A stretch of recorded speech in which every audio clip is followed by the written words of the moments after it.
Imagine a college football team, right? Averaging 61.2 points a game. Which is just, I mean, it's absurd. Right. And I don't mean a modern up-tempo, clock-stopping spread offense where the ball is in the air, 70 times an afternoon. Oh, absolutely not. No, I mean an old school, grind you into the dirt, run-heavy offense, 61.2 points every single Saturday. It genuinely breaks the math of the sport. It really does. It's the kind of statistic that makes you stop and completely recalibrate what you think is physically possible in football. So welcome to the Deep Dive. Glad to be here. We are so thrilled you're here with us today because what we have spread out on the table in front of us is, well, it's nothing short of a sporting mythological text. That's the perfect way to describe it, yeah. We have been granted access to an unprecedented, staggering mountain of data. We are talking about 199 seasons of a single, continuous college football program. The Nebraska State University Prairie Dogs. Exactly. The Prairie Dogs. And it is genuinely hard to overstate the volume of history we are looking at here. I mean, 199 seasons. It's massive. When you examine almost 2 centuries of athletic competition, you aren't just looking at a timeline anymore. You are looking at the evolution of American sports, shifting tactical philosophies, and... In generations, right. Literal generations. Exactly. Generations of deep-seated psychological warfare. Yeah, and our mission today is to cut through this absolute labyrinth of numbers. We are not just going to, sit here and read you a spreadsheet of wins and losses. Nobody wants that. Right. We are going to build a narrative roadmap of the Prairie Dogs. We want you to understand the actual soul of this program. Which is complicated, to say the least. Very complicated. So to do that, we've taken this 199-season history and isolated 4 distinct program-defining coaching eras. The Mount Rushmore, basically. Right. We're going to track the evolution of NSU by dissecting the foundational architect, a man named Schoenrock. The legend himself. Then from there, we'll examine the terrifying clinical precision of Dana X Bible 4. A literal mathematician on the field. Yeah. Then we dive into the high-flying but just utterly heart-wrenching tenure of Philip Kent. Oh, man, Kent. That one hurts. It really does. And finally, we will break down the modern, playoff-surviving juggernaut that is DeMario Bites. But here is the catch with all of this. To truly understand these coaches, we cannot evaluate them solely on how many games they won. No, because pure volume is deceptive. Exactly. Pure volume lies. Instead, we are putting them under the microscope using 4 very brutal, very specific lenses. 4 lenses. Got it. First, we're going to judge their ability to win national championships. The ultimate prize. Right. Second, we are going to scrutinize their execution in high-stakes bowl games. Third, we will track the elite generation-defining talent they've produced. Specifically, the program's mind-boggling roster of 36 Heisman Trophy winners. 36.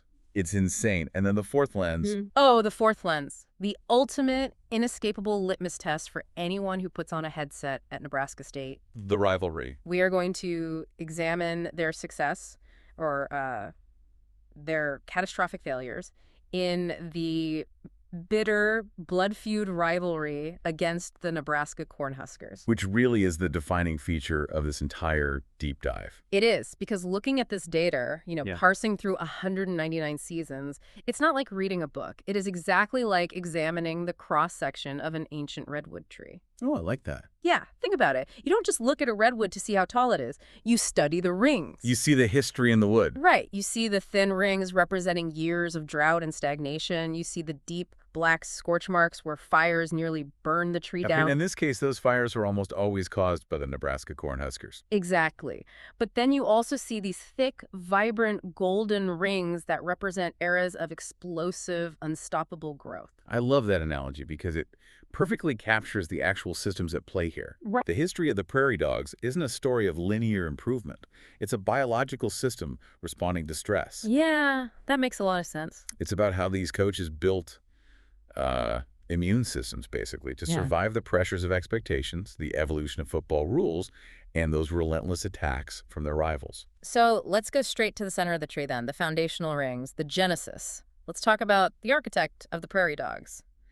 The Schoenrock dynasty. Yes. Actually, wait, I have to correct myself. It's not a dynasty, it's dynasties, plural. Yeah, if we're talking about scale, Schoenrock's footprint on Nebraska State defies modern comprehension. It's massive. He didn't just coach a generation. He coached for a combined 53 seasons across 2 entirely distinct eras. 53 seasons? I know. He takes over the program at its infancy, Season 1, and coaches uninterrupted through Season 29. Just a whole career right there. Right. Then he steps away. He's gone for a decade. But he returns in Season 39, and he stays at the helm all the way to Season 62. I want you to really put yourself in the shoes of a Prairie Dog fan to understand that timeline. 53 seasons. It's unfathomable today. There were literally grandfathers who sat in the bleachers in wool coats watching Schoenrock's first tenure, who later drove their grandsons to the stadium to watch Schoenrock's final tenure. He was an institution. The man was not an employee of the university. He was the university. And the sheer volume of his success is just colossal. Let's hear the numbers. Over those 53 seasons, he compiled a career record of 527 wins and 132 losses. Wow. That is an exact .800 win percentage spanning over half a century. That's just wild. He secured 29 conference titles, and the Holy Grail, he delivered 6 national championships to the program. And this is where we have to stop looking at the what and start explaining the how. Right. How do you even do that? Exactly. How do you sustain a .800 win percentage across 2 different eras where the rules of the game itself were fundamentally changing? It shouldn't be possible. You look at his performance in national championship games. Schoenrock was a perfect 6 year when the title was on the line. Never lost one. Never. He won the championship in Season 12, Season 13, Season 23, Season 44, Season 54, and Season 57. Just a machine. He possessed this psychological mechanism that completely insulated his teams from the pressure of the moment. Well, let's zero in on that Season 44 national championship run, because the numbers in the source material are so absurd, they almost look like typos. They really did. They go 13-0. And this is where that stat I mentioned at the top of the show comes from.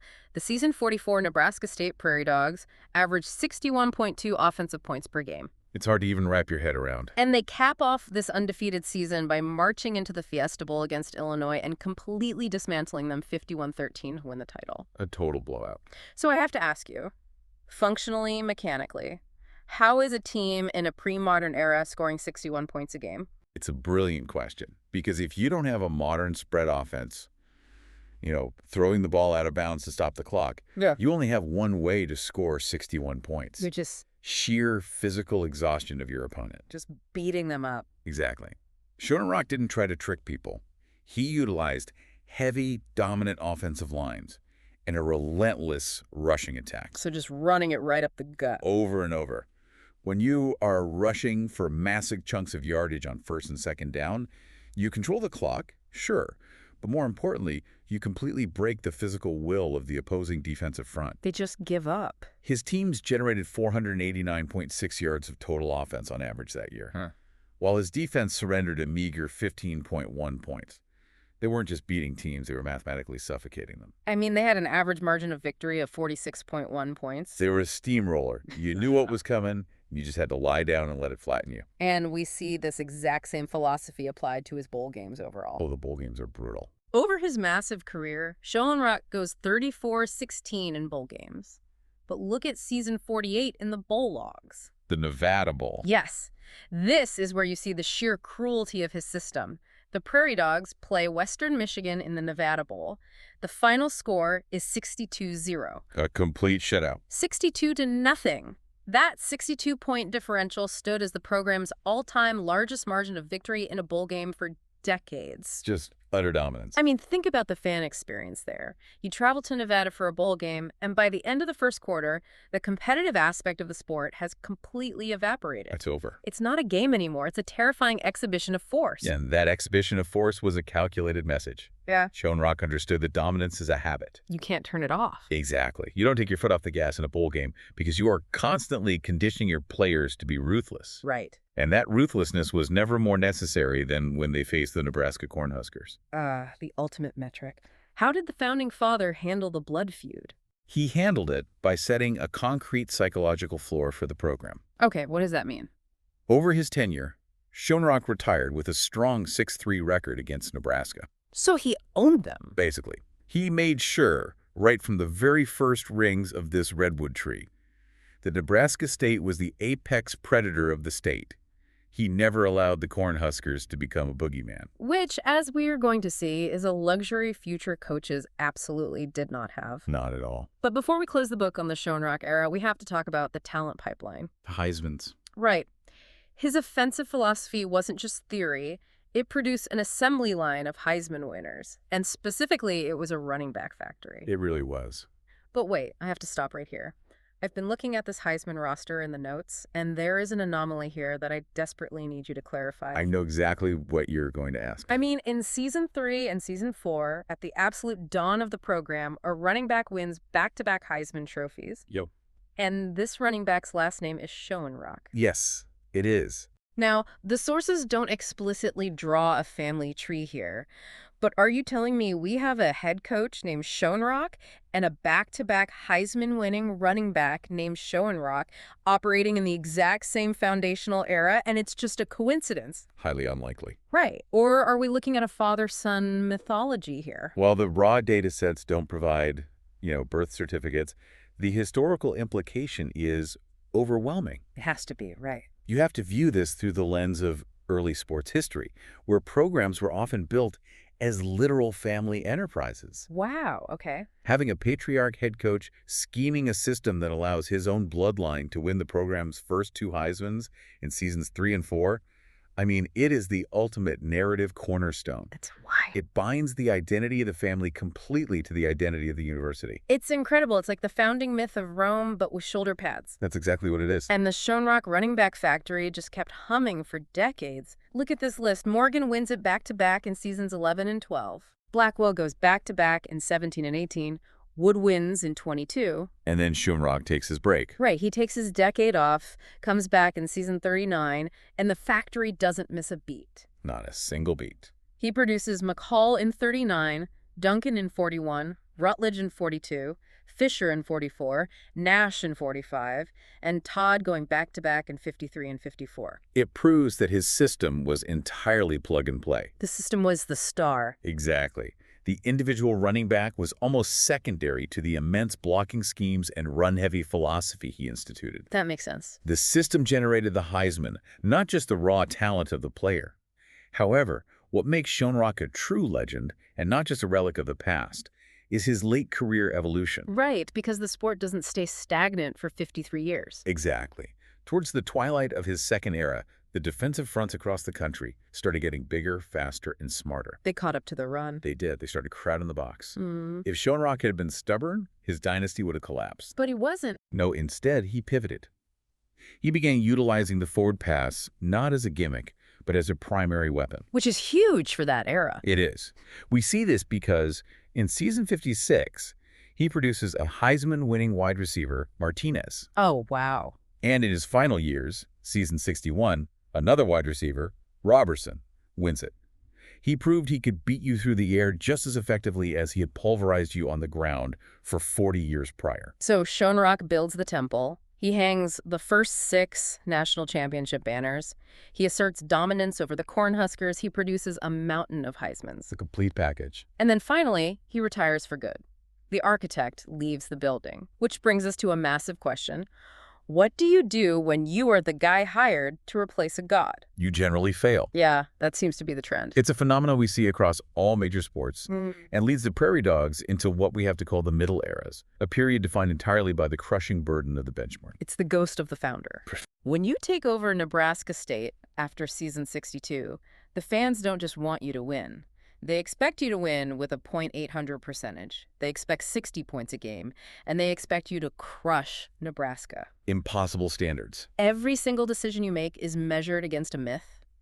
And we see some coaches completely buckle under that psychological weight. Let's examine Bert Todd, for example. Oh, poor Bert Todd. He is given the keys to the kingdom from season 69 to season 74. He inherits a culture of absolute supremacy.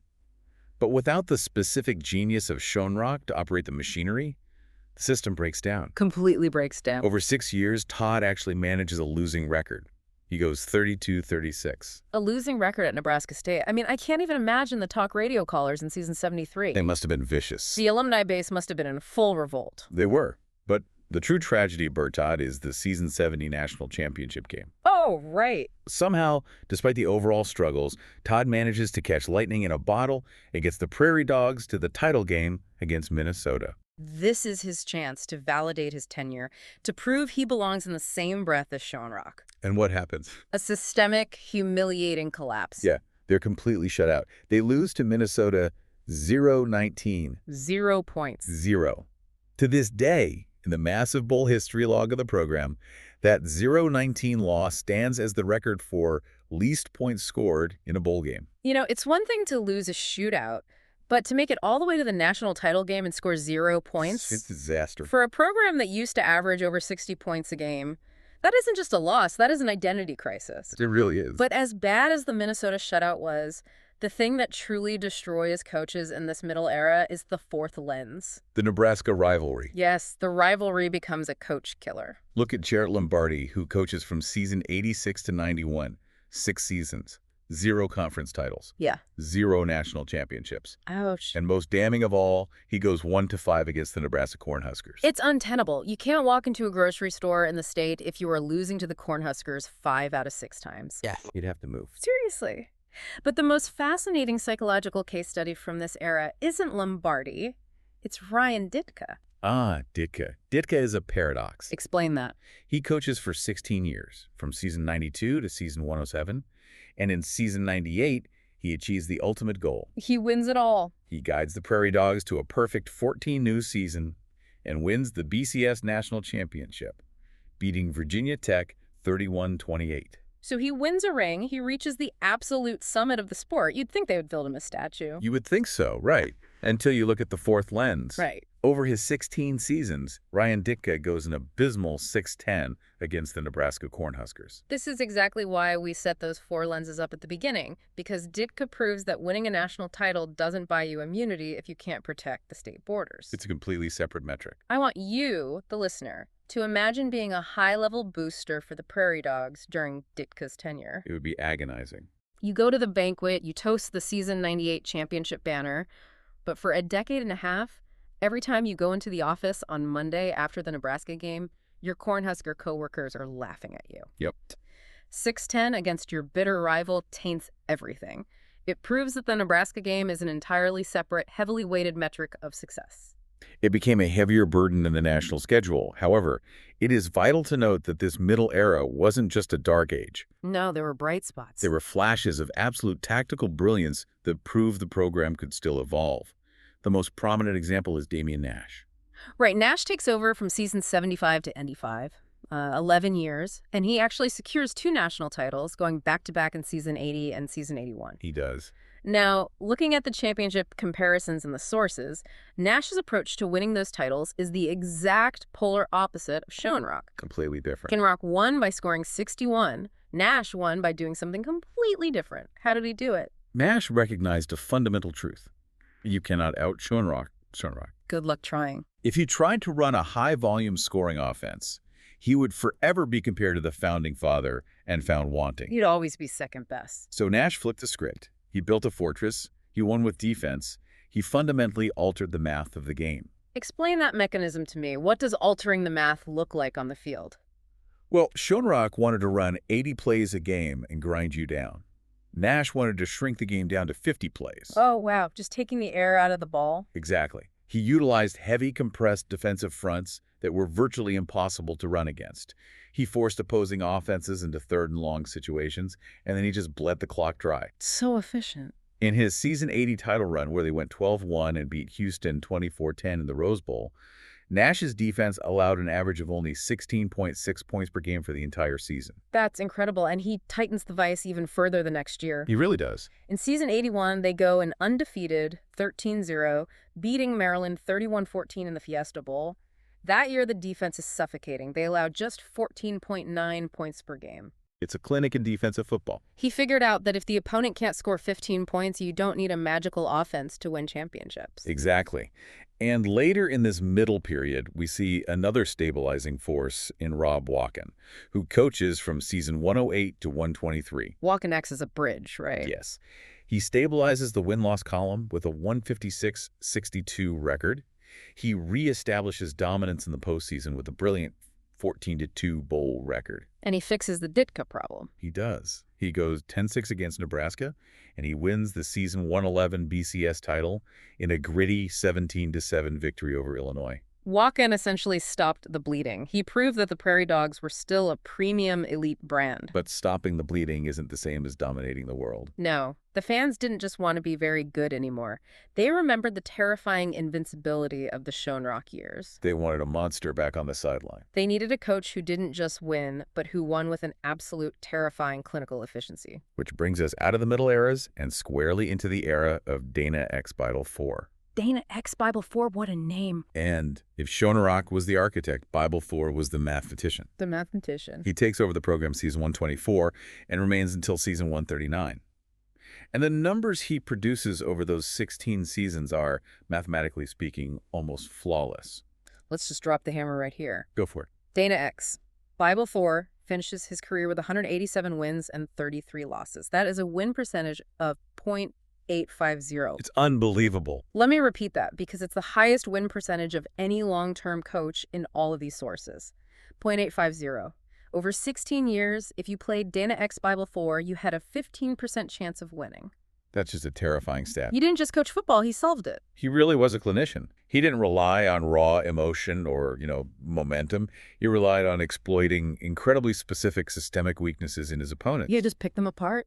Under his tenure, the Prairie Dogs secured 8 conference titles and 2 national championships.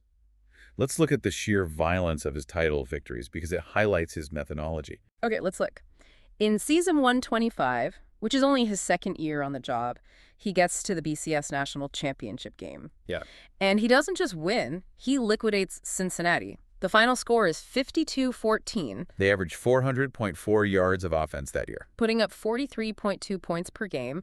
And then 2 years later, in season 127, he's back in the BCS title game, and he clinically dispatches Ole Miss 31-17. But to truly understand Bible IV, we have to look at the space between those 2 championships. It's a heartbreak year. We have to look at the heartbreak of season 126 because it reveals the single vulnerability in his otherwise perfect machine. Oh, this one is fascinating. Season 126, they go 12-2. They reach the BCS title game against TCU. Right. And the Prairie Dogs' offense that year was the most potent, high-octane weapon they had ever taken to a championship game. The stats here are staggering. They really are. They averaged 521.1 offensive yards per game, over 500 yards. They were scoring 41 points a game. So I have to ask, if you are a .850 win percentage coach, and you are generating 521 yards of offense in the title game, how on earth do you lose? Because they became a glass cannon. Ah. Bible IV mathematically optimized the offense, but in doing so, he left the defense exposed in a shootout scenario. So TCU took advantage. In that season 126 title game, TCU dragged them into a high-variance chaotic track meet. And chaos is the one thing a clinician cannot control. You can't math your way out of chaos. Exactly. The defense broke down, and despite scoring 39 points, they lost 39-42 to TCU. It is a profound lesson. You can generate over 500 yards of offense, you can score nearly 40 points, and on the absolute peak stage of the sport, if your defensive system falters for even a quarter, you lose the ring. It's devastating. Oh, but the mark of his genius is that he didn't panic. Right, he didn't blow up the program. He just went back to the lab, tightened the screws on the defense, came back in season 127, and won the title. Now, let's apply our ultimate litmus test. How did the mathematician handle the Nebraska Cornhuskers? He dissected them. Oh, I love that. Bible City finished his career with a 12-6 record against Nebraska. He effectively neutralized the rivalry as a threat to his job security. He kept them at bay. But there's a highly specific, totally fascinating statistical correlation hidden in the ledgers regarding those 6 losses. I love this stat. It blew my mind when I read it in the prep. The ledgers show that Bible City went 0-2 against Nebraska in what the program categorizes as lost seasons. Meaning years where the team suffered multiple systemic failures early on. Right. And why is that so profound? Because it proves that the Nebraska game wasn't played in a vacuum. It was deeply intertwined with the overall health of the Prairie Dog ecosystem. Exactly. When Bible's machine was running at peak efficiency, Nebraska literally could not touch him. He was a ghost to them. But if his engine stalled early in the year... If there was a crack in the armor, Nebraska possessed this specific talent and the deeply ingrained hatred required to pry that crack open and capitalize. The rivalry was the ultimate stress test. Precisely. And speaking of peak efficiency, his postseason execution was practically flawless. He logged a 14-2 career bowl record. Which is an insane win rate for bowl games. And his exit from the program in season 139 is the stuff of college football mythology. He takes his team to the Cotton Bowl to face Kentucky for his final game. And how does he choose to say goodbye? He drops a nuclear bomb on them. The final score is 69-7. He beats Kentucky by 62 points. It's poetic, really. Now remember the Schoenrock era. That 62-point margin exactly ties the all-time program record set by Schoenrock way back in season 48. It's not an accident. Dana X. Bible Steer effectively bracketed his legendary career by matching the Founding Fathers' greatest single-game display of dominance. It's a mic drop of epic proportions. And he achieved that final masterpiece by relying on elite, optimized talent. During Bible IV's era, we see a return to the dominant, system-driven running back. Oh, the Heisman pipeline reopens. He produces back-to-back Heisman wins for running back Elford in seasons 135 and 136. He built a machine that simply guaranteed production. So, Bible IV retires. He leaves the program in absolutely pristine condition.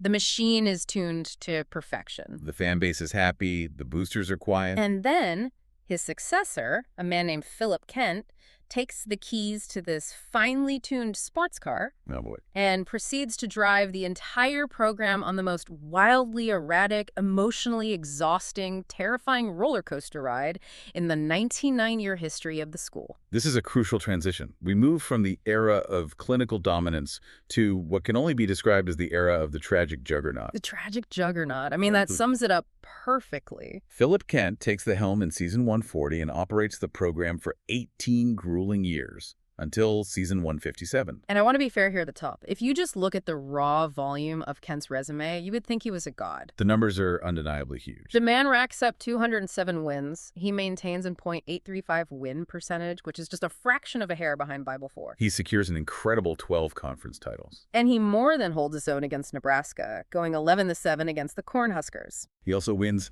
3 national championships. 3 rings. Right. He edges out Notre Dame 33-32 in season 143.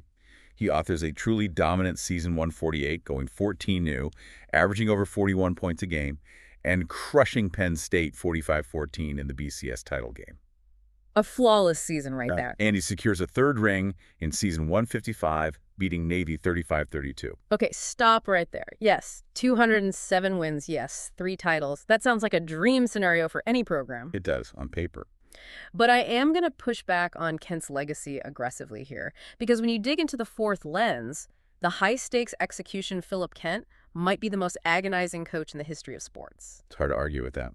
I found a stat in the source material that made me physically wince. It is the defining anomaly of his tenure. Philip Kent got his team to the national championship game 9 times in 18 seasons. 9 appearances. That means for 2 decades, it was literally a coin flip, a 50% statistical probability whether Nebraska State was playing in the final game of the year. That is the juggernaut part. But here is the tragedy, and it is a massive one.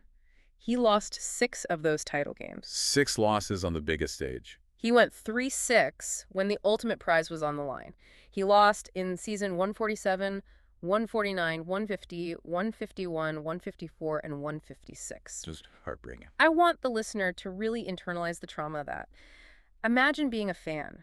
You are good enough to get to the championship game every other year. You book the flights, you buy the gear, you feel the hope. And 6 times, you watch another team lift the trophy while your players cry on the field. At what point do we stop praising his volume of wins and start questioning his big game preparation? It's a very valid critique, and it requires a deep psychological and tactical autopsy. Because something clearly wasn't working. Kent's teams were clearly not fraudulent. They navigated the brutal regular season with ease.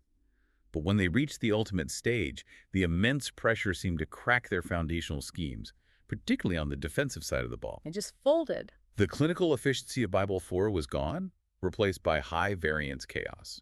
Let's look at the specific collapses. Please do, because the defensive numbers in these title losses are horrific. In season 150, they faced Notre Dame for the national championship. The pressure is immense, and the defense completely folds. They give up 31 points in a 17-31 loss. That's bad. And it didn't get better with experience. The very next year, season 151, they fight their way back to the title game. A chance at redemption. They play Virginia Tech.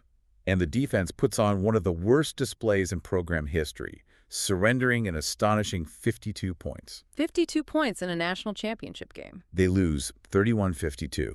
You cannot win championships if your defensive scheme evaporates under the bright lights. And we cannot gloss over the psychological torture of the Notre Dame losses specifically.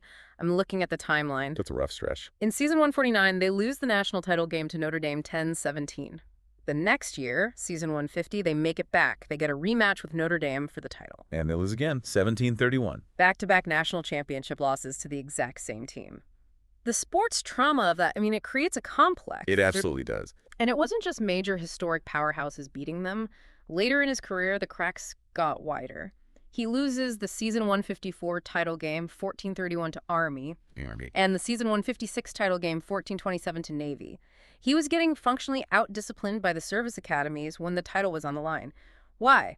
How does a juggernaut lose to Navy? It comes down to the evolution of the talent and the offensive philosophy under Kent. What changed? Schoenrock and Bible 4 controlled the game with running backs and defense.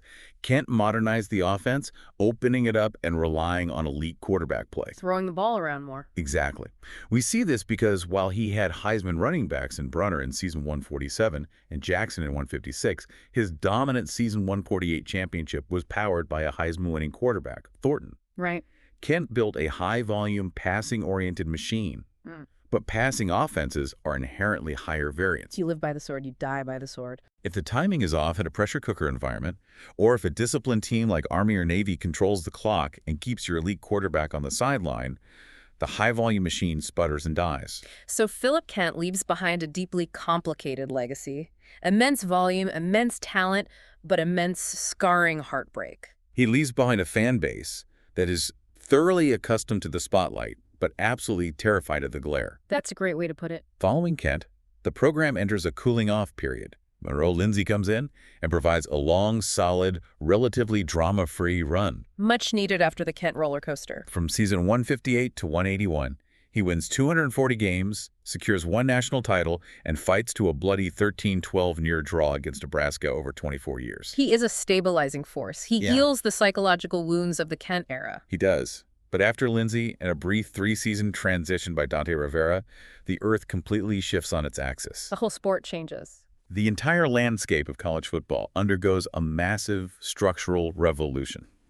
We are no longer living in the era of Schoenrock or Kent, where a team goes 12-0, plays a single bowl game, and is handed a trophy. Right. The sport expands, the brackets get bigger, the college football playoff is born. And this structural change completely redefines the biology of a championship team. It's a completely different game now. It requires a new kind of physical stamina, a radical shift in roster depth management, and a new kind of mastermind to navigate it. It requires Demario Bates. Enter the playoff juggernaut. Demario Bates takes the reins in season 185 and is currently writing the modern chapter of this 199-season epic. And doing a phenomenal job. As of the data we have, his record sits at a phenomenal 178 wins and just 40 losses.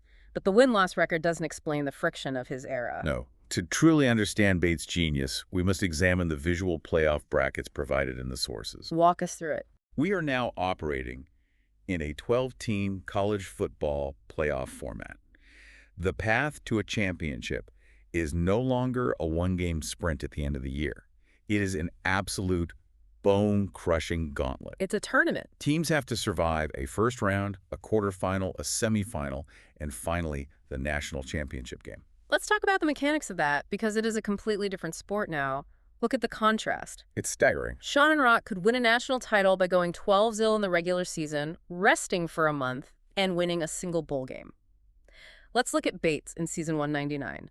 To win that title, Bates had to go 16-0. 16 games. He had to play 4 extra high-stakes, physically brutal football games against the absolute best, most desperate teams in the country. It's the equivalent of playing an NFL schedule with college athletes. Seriously. The physical attrition, the injury management, and the mental fatigue are exponentially higher. Managing a 12-team playoff isn't just about calling good plays. It's like managing a Formula One car's tires. Oh, that's a brilliant comparison. If you run your star players at 100% capacity in the quarterfinal to secure a win, the engine blows out by the championship game. Bates had to figure out how to throttle his team's output across a month-long postseason. So I have to pose the ultimate historical question. Hit me. Does this reality make Bates' 3 national titles, which he won in season 192, season 193, and season 993, objectively harder to win than Schoenrock's 6 titles? It's the defining debate of modern college football. Is a 16-game playoff survival run mathematically more impressive than a 13-0 single bowl championship? You're comparing entirely different ecosystems, you know? Schoenrock had to achieve perfection in a smaller sample size. One loss ruined his season. Right, no room for error. Bates can afford a regular season loss, but he has to survive a brutal postseason tournament. But when you look at Bates's incredible 23-9 overall bowl and playoff record, you see a coach who has completely mastered the math of this new ecosystem. Let's review the specific gauntlets he survived. Let's trace the path of exhaustion. Okay, let's look at season 192. His team has a 14-2 record. They enter the CFP.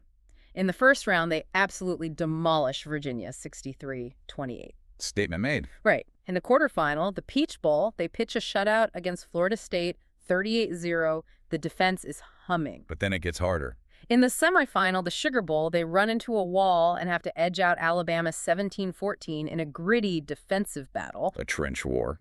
And then, battered and bruised, they reach the national championship, where he avenges an earlier season loss to USC with a decisive 34-17 win. 4 distinct, incredibly difficult opponents. 4 vastly different game scripts, back-to-back-to-back-to-back. He had to win a shootout, a blowout, a defensive trench war, and a revenge game, all in the span of 4 weeks. Yeah, it takes a toll. And he proved it wasn't a fluke by doing it again the very next year. In season 193, they beat BYU 21-9 in the Rose Bowl first round. Moving right along. They grind out a 17-10 win over LSU in the Cotton Bowl quarterfinal. And they survive a tight, exhausting 41-38 shootout against Penn State in the national championship. Bates navigated defensive struggles and offensive shootouts with equal poise because his roster was built for infinite adaptability. Exactly. And then the Mona Lisa, season 199, the 16-0 perfect season in the modern era. Perfection in a 16-game schedule is almost mythic. They beat Louisville 35-28 in the Rose Bowl quarterfinal. They destroy LSU 42-14 in the Orange Bowl semifinal. And they cap it off by beating USC 31-24 for the national title. That 16-0 run is the stuff of modern legend. It requires a level of depth that past coaches couldn't even fathom. But despite all this modern playoff success, despite the expanded brackets, the NIL deals, and the extra games, Yes. one foundational element of the Redwood Tree has absolutely not changed. The Nebraska Cornhuskers are still the ultimate boss fight. The ghost of the founders is still alive and well. And Bates has stepped up to the challenge. He currently boasts a 12-5 record against the Cornhuskers. He has maintained total territorial control. But here is where the narrative gets incredibly cinematic. The rivalry isn't just happening on a random snowy Saturday in November anymore. Because of the expanded playoff. The rivalry is now happening on the biggest stage in the sport. It has spilled over into the postseason. Look at the bracket for season 198. This is the most dramatic sequence in the entire source material. It really is. Bates' team goes 14-2. They enter the playoff. They beat TCU 24-13 in the Peach Bowl quarterfinal. They beat Louisville 35-21 in the Sugar Bowl semifinal. He survived the gauntlet. They make it to the national championship game. And who is walking out of the opposite tunnel? The Nebraska Cornhuskers. The Nebraska Cornhuskers. The blood feud in the national title game, the entire state must have shut down. I can't even imagine the tension. And what happens? Nebraska literally knocks the Prairie Dogs out of the national championship with a devastating 27-24 victory. Heartbreaking. Can you imagine the sheer concentrated agony of that? You survive a 16-game season, you navigate a 12-team playoff, you get to the final second of the final game, and your bitter rival reaches out and takes the trophy right out of your hands by 3 points. It proves that no matter how much the sport expands, no matter how modern the rules get, the ghost of Nebraska always haunts the Prairie Dogs. Always. It is the defining narrative tension of the entire 199 season history. It's the deepest, darkest scar on the Redwood Tree. But to Demario Bates's immense credit to his psychological resilience, he didn't let that season 198 heartbreak shatter his program the way it might have broken a coach in the middle eras. What'd he do? He came right back the very next year, season 199, ran the table 16-0, and won the title. He processed the trauma and used it as fuel.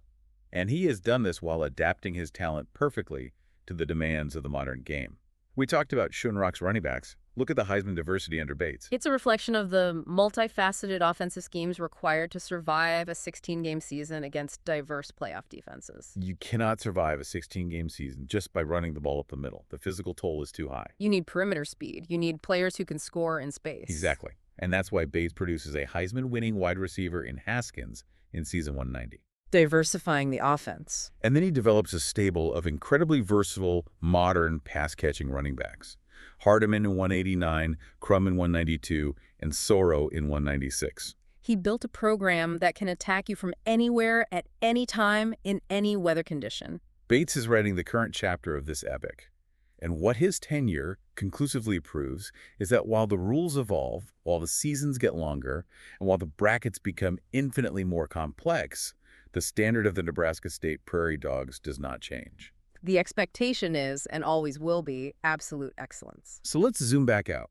Let's take a step back from the microscope and look at the redwood tree as a whole. We have just explored an unprecedented, staggering mountain of data today. We started at the core, with the single bowl dominance of Schoenrock, building the foundation with his 61-point offense. His physical exhaustion of opponents. And his assembly line of Heisman running backs. Then we navigated the post-Schoenrock hangovers, feeling the crushing psychological weight of the benchmark he left behind. And we analyzed the brief reprieves offered by defensive masterminds like Damian Nash, who figured out how to fundamentally alter the math of the game. We witnessed the absolute terrifying clinical precision of Dana X Bible 4, a mathematician who posted an incredible .850 win percentage by optimizing his offense and exploiting the specific weaknesses of his rivals. We endured the emotional roller coaster of Philip Kent, balancing the sheer volume of his 207 wins against the absolute scarring agony of his high-variance defense, losing 6 national championship games on the biggest stage. And finally, we arrived at Demario Bates, the master of the modern era, surviving the grueling 16-game Formula One tire management tests of the 12-team college football playoff. 36 Heisman winners, nearly 2 centuries of football. But through it all, across every single era, there is one undeniable, inescapable through line. No matter the era, no matter if the championship is decided by a single Cotton Bowl blowout or a 4-game CFP gauntlet. The ghost of the Nebraska Cornhuskers always looms large over the Prairie Dogs. The rivalry is the ecosystem. It is the force that defines them, occasionally breaks them, and ultimately pushes them to greatness. It is the beating heart hidden inside all these statistics. And that brings me to a final, lingering question. Something for the listeners to think about. Exactly. Something I want you, the listener, to mull over long after this deep dive ends. As college football continues to expand, as we move further into these grueling NFL-style 16-game playoff schedules where a team can lose a game and still win a ring, does the pure, simple win-loss record of a foundational coach like Schoenrock begin to lose its context? Or when the dust finally settles and the brackets are forgotten, does the enduring, bitter rivalry with a team like the Nebraska Cornhuskers serve as the only true, timeless measuring stick for greatness across these generations? It's a profound question about how we measure history against the realities of the present. Does a ring mean more than a rivalry? It's exactly the kind of question these numbers demand we ask. It really is. Thank you so much for joining us on this massive journey today. It's been incredible. The sheer scale of what we uncovered in these sources is wild, and we hope you found the stories hidden inside the spreadsheets as fascinating as we did. Keep digging into the numbers, keep questioning the history, and keep looking for the why behind the what. We'll catch you on the next deep dive.